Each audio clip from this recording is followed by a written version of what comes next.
So, lads, I'm going to say this right now. This is embarrassing. Like, I am a Heat fan. And a couple of weeks ago, I made a video talking about Jimmy being traded. And I'm like, look, no matter what happens, Jimmy, in my opinion, is probably the fourth best player in the history of the Miami Heat. Maybe the third best player after LeBron and Dwayne Wade. It's between him and Alonzo Mourning for 4. And I think he can go either way on that one. But at the same time, I said in those videos that Jimmy Butler does not have a calm breakup. There is not going to be any sort of like mutual parting of ways. I was like, Jimmy Butler is going to try tear the whole place down around him. And it is just getting embarrassing because this is the one situation where you're not going to come out ahead. You're not going to, like, the Sixers were a shit show. They were. You could go and get Brent Brown. You can talk negatively about him. You can go Tobias Harris over me and people will be on your side. You can walk out of Minnesota because it's the Minnesota Timberwolves and go and take the third stringers against the starters and say, you need me. And make that a whole thing when you leave. You are not going to turn Heat fans against Pat Riley. And I'm sorry if you're a Heat fan. And like, I understand. I get it.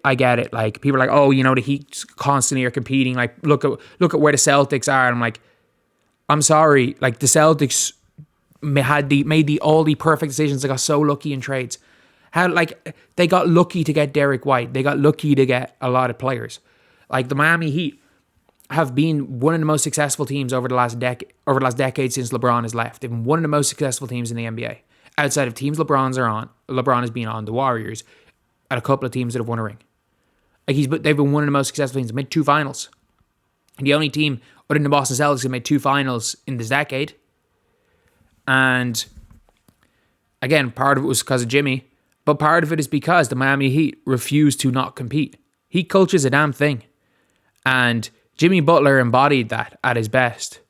But right now, this is just what you get when Jimmy Butler is, you know, not, when he wants to leave a place. He just becomes an irrelevant player. And the worst part is that Jimmy Butler, this is one of the most embarrassing things about Jimmy Butler, is we've seen in the playoffs, we have seen when he wants to be Jimmy Butler could have gone down as a top 40 or 50 player of all time if he just cared. When Jimmy Butler cares about basketball, which is like the playoffs and meaningful games, he's one of the top 10 basketball players in the world right now. The problem is he doesn't care. The vast majority of games Jimmy Butler plays, he doesn't care. He genuinely doesn't care. And obviously, if you look at everything Jimmy Butler has done to get to the point that he has done, I'm not going to say that, like, you don't question the effort, you don't question how much he cared. Like, his whole story is unbelievably inspiring. But over the last 5 or 6 years, I think you can argue that while, yes, he has been at his best, at times in the playoffs, he's looked like a top 3 to 4 player in the world. But when you go to a regular season, and for a lot of regular seasons, you look like a top 40 or 50 player in the world. I'm sorry, you got away with it because of how good you've been in the playoffs. But if your name was not Jimmy Butler and you were not well liked, you would be killed for this. If any other player did this that wasn't just as liked as Jimmy Butler, if Zion Williamson suddenly was a big playoff performer and just did not care about the regular season and openly didn't care about the regular season. And the worst part about this is that they were like, the relationship never got better after Pat Riley called him out. He deserved to be called out. And I'm sorry. I thought Jimmy Butler was tough. If you are going to talk trash while sitting in street clothes while your team's getting beaten and having your more championships than you could ever count, a GM executive call you out for that, saying don't talk if you're not playing. And if that's what's going to strain the relationship, I'm sorry for ever thinking you were not soft, Jimmy Butler. I'm sorry. I'm sorry for equating some of the ways that you left teams with not being soft. Because unfortunately, no, you're soft. Miami, you're going to be fine. Miami will figure it out. And that's the reality of the situation is, I understand in a lot of American sports, people equate, rings are everything. If you are starting to tank for a rebuild, you are significantly more likely to end up like the Pistons than you are to end up like the Thunder. And that is a fact. You are significantly more likely to be the Pistons than you are to be the Thunder. Sam Presti's just a genius. But if you want to look 15 years ago. Do you want to know what teams sucked in the NBA? The Bobcats, who are now the Hornets, who still suck. The Pistons, who still suck and have not been good in that period. The Kings, who even with Fox and Sabonis are still a bad team.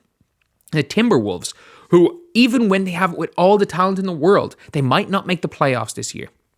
And that's only because they drafted Anthony Edwards and Karl Anthony Towns. There's a possibility the Timberwolves go back to sucking very, very soon. If they get off Anthony Edwards, no matter what they get in return, they're going to suck because they're a bad organization. In fairness, the Orlando Magic are pretty good. The Orlando Magic were good back then. Who else has like been a kind of perennial sucked?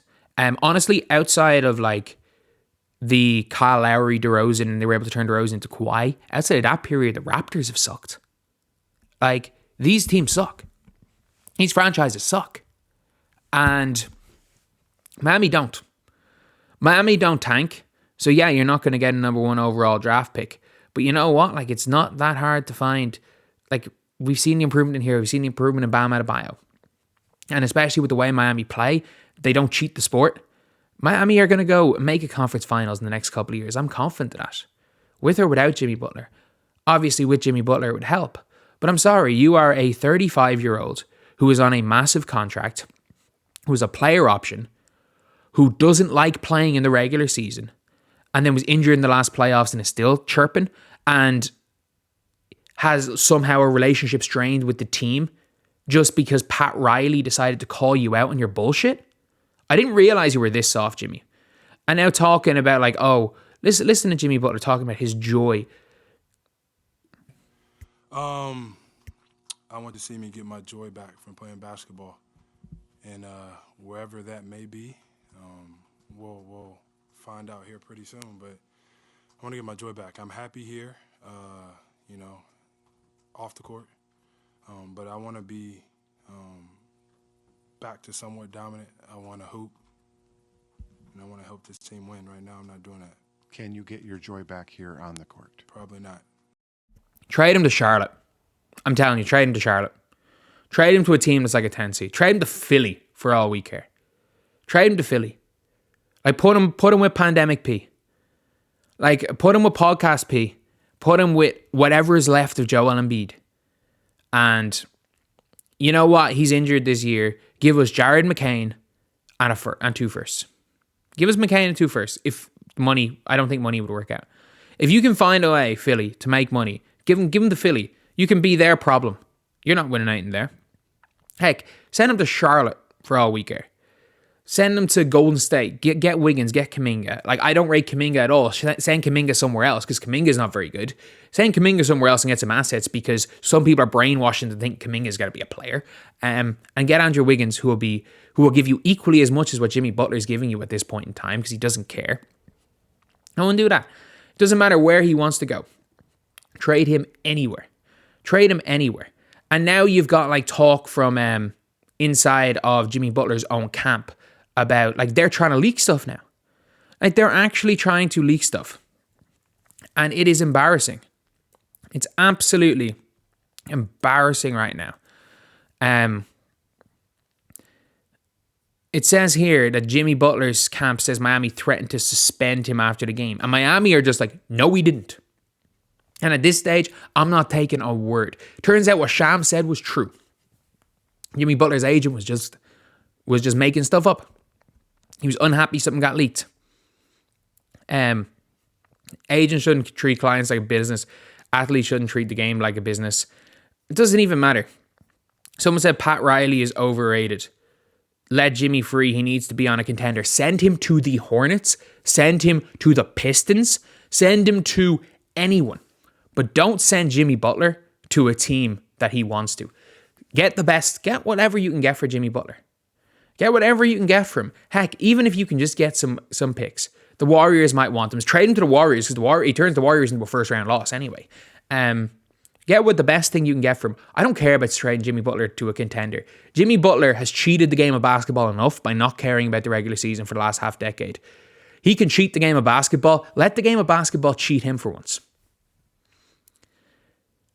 Like, we want to talk about players that just only show up when they feel like it. Jimmy Butler is as bad for that as anyone. This is a guy who could have gone down as a top 50 player of all time, but he chose to not care about the regular season. It's embarrassing. It's an absolute embarrassing. And Pat Riley's overrated. LeBron's the only thing that made him look good. He's made 2 finals since LeBron James. He has made more finals this decade than LeBron James has, and LeBron James is playing for the Los Angeles Lakers, where he has the benefit of everything and has got all his players, got AD to come, basically has Clutch send all their players to LA, has Anthony Davis on a team with him and all this stuff. No, Pat Riley's Pat Riley. Miami are going to be fine with or without Jimmy Butler. Just like Miami were fine with or without LeBron James. Miami were fine with or without Dwayne Wade. Miami have still got Bam Adebayo and Tyler Hero coming into their prime. You get off a max contract in Jimmy Butler and you can convince a free agent to come, or you can get a trade, or you can draft pretty well. Oh, Miami are fine. Miami will be back in a conference finals sooner than you think. And I will be shocked. Miami are going to be in a conference finals before Jimmy Butler is. I'm making that bet right now. I am making that bet. If I'm wrong, I'll buy a Jimmy Butler jersey for another team, which I don't like to do. Jimmy Butler, an absolute embarrassment. And by the way, I'm not forgetting that Jimmy Butler might be the third greatest Miami Heat player of all time. I'm not forgetting all of the stuff you've done for us. And for you guys that wonder, you're like, oh, are you really a Heat fan? This is Mick the Heat fan. My original YouTube channel was going to be, in 2K, was going to be Mick the Heat fan. That was literally what it was. Basically trying to copy the old 2K YouTuber Nick the Bulls fan. But either way, I don't really care. I don't care. Like, you're going out, you're trying to have a messy breakup because you want to, instead of just leaving on good terms, you want to win the breakup just like you won the breakup with all your last teams. It's not going to work this time because it's the first time you're leaving a competent franchise. And yeah, this time you're in the wrong. And at the end of the day, look, Pat Riley, Eric Spoelstra, the Heat will always be good because they recruit based on character as much as they recruit based on talent. And in an NBA where character is becoming as much of an issue as talent, I'm telling you, they might not be fine this year, but in 5 years' time, Miami will be there. Miami will be there. All you have to do is consistently be a top 4 or 5 team in a conference, and you can fuck about in a playoff run and make the finals. And then it becomes a straight shootout best of 7, where if you can get hot in the 3-point era of basketball, anyone can win one single best of 7 series. But anyway, yeah, Jimmy. Can't